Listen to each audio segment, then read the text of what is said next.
Okay, so let's get in the video. How I didn't know I had DIDs. In my childhood, I don't even know, like, what do I say? Like, heavily monitored? Like, my parents weren't strict. They were like helicopter parents. I just didn't have any privileges.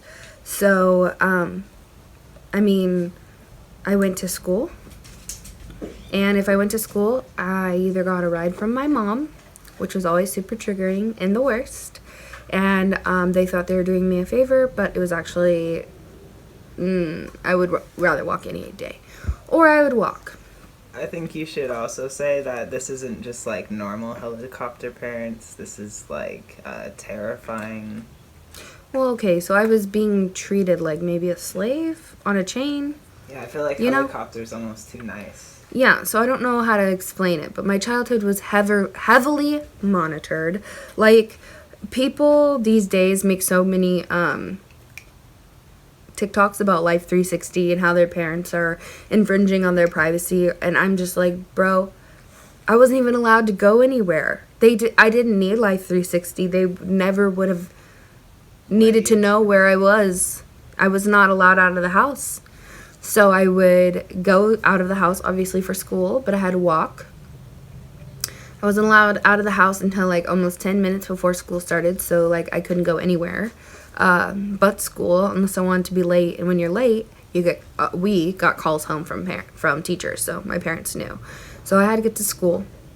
They gave me one route, and that's all I was allowed to walk. So I never got lost. I never went exploring. And a lot of people with DID or alters, that is when they suddenly might switch and get lost or have amnesia or blackouts. But I really was not allowed to ever have alone time of my own to explore or not be in go mode where I knew where I was heading. I had to be there, and it was almost life or death if I didn't get there on time, because if they got a call, you're going to get in trouble when you get home. So in your mind, it's life or death. Same thing when school's out. You have to come home, be home by the time, like if the bell rang at 3:15, walks 10 minutes, be home. At 3:25, text dad or call him on the home phone. I remember he would say, call me on the home phone, because you have to be home, obviously, to call him on the home phone. So I didn't do anything after that either. So, like, I didn't hang out with friends. I didn't go out on walks. If I asked to ride my bike, it usually was allowed if my dad was, like, washing his car. But it was only from stop sign to stop sign on, like, a 200-meter street.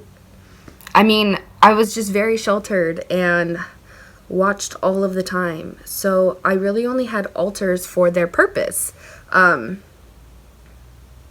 Trauma. To, like, come out when I was being traumatized. Other than that, life was, pretty worry-free for me. And people would always say, like, if your life is so bad, how are you the happiest girl I know? How can someone that came from adoption and, like, the foster system be this successful? I was just always confused, because I'm like, I don't know. It doesn't hold me back. It's because my other personalities hold all of the trauma. Thanks, guys. But, yeah, so I think that's why I didn't come out in high school. And then in college, I did go away for a year. That year is kind of a black year. I can remember hanging out with my cheer team a lot and my best friend a lot. Shout out Tess, I love you. But I really do not have many memories at all of my dorm room or being alone. I was very afraid of going out and doing things because I was afraid of getting lost and afraid of not knowing where I was. It's almost like I knew I had DID without it registering. Like, I just kind of was keeping myself safe. And, I didn't have a car. I didn't know the area of Texas well, so it was really easy to keep myself sheltered on campus. And I just learned campus, and once you learn that, like, all your alters kind of learn a single map really easily, because it kind of becomes home. And my brain I think for us, our inner world has never been solidified because it will always change depending on where I am in that world. Like, I feel like I have dreams a lot now about the school I'm teaching at, the home I'm living in, and so I think it changes. But I think that's why I didn't know. In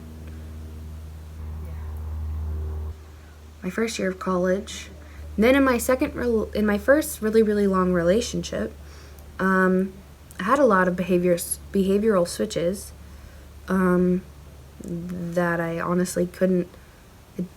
I would tell my partner I blacked out, but I could remember, but they just didn't feel like my memories.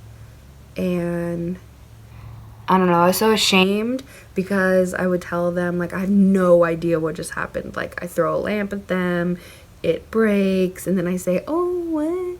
I mean, I knew I threw the lamp, but I didn't throw the lamp, so, like, I didn't want to admit it. So that was really confusing. So when you're lying to yourself, and, you know, your number one support system, you can't find your alters because you're denying them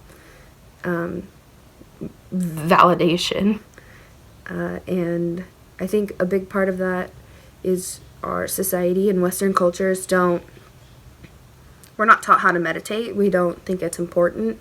Tapping into your brain is probably the worst thing for consumers, so that is not taught. It is almost made fun of, I think. Yogis, hippies, people that are in touch with themselves, spirituality, and the earth. Someone with ADHD, it can be boring. Yes.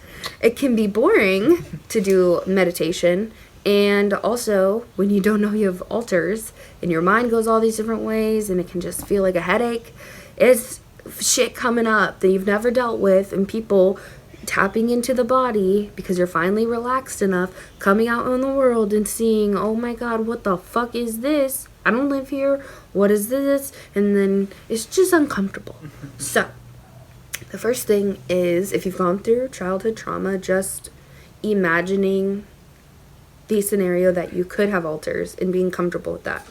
Once you're comfortable with the decision of whether you could or not, it'll either fade from your view because you don't, or it will be so pervasive that you have to watch all of my videos, subscribe, like, and comment. And your alters want you to know about them. Or you really, really like my content. Either way, I'd love to have you here around. LOL. Lastly, how did I not know I had alters in college? Oh, Nadia told us a really funny story. I'll let her make, like, maybe her own video on it if she wants, but I can tell you guys that she watched Hannah Montana in middle school, which was probably around when she was forming. Because middle school is when you need to be pretty and skinny and blonde, popular. But those were always pretty important things to me, but, like, look at the video. I could have gotten ready. I'm doing nothing, but I'm pretty fine with my natural self as well. And I feel like that was all what Hannah Montana was about, a double life. And that's kind of what we lived our life through. Singing those songs, watching those movies, just loving that and pouring our heart and soul into a show and a person. Miley Cyrus, we love you. Hannah Montana. I wore all the wigs and stuff, so I think she just got her validation that way. And then cheerleading's a really easy way. Instagram. So I just never really realized. Well, I did. I would tell my ex before I drank that I felt like I was two different people. Someone that wanted to be pretty and popular and have hair extensions and bleach their hair and drink, but then someone that wanted to be natural and dirty blonde and no makeup, like beach babe, Cali girl. And now I realize I have more than just two, but I guess I did kind of not know, but no. So those are just some signs. And then, how did I finally know? I fell in love with somebody that I could finally be my true self with, and that asked me about my life and said, I want to grow with you, so let's dismantle everything we know and put it back together.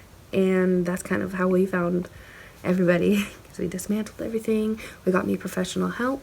And Liam supported me every road, every video of the way. So, thank you. I love you. I love you. Hey, so we are going to film a video. It's going to be up on his channel, which I will link down below. So go ahead and check that out right after you give this video a thumbs up. Hit the subscribe and leave us a comment. Subscribe. How are you doing? What? Hi. Me? I said subscribe. Subscribe. Bye.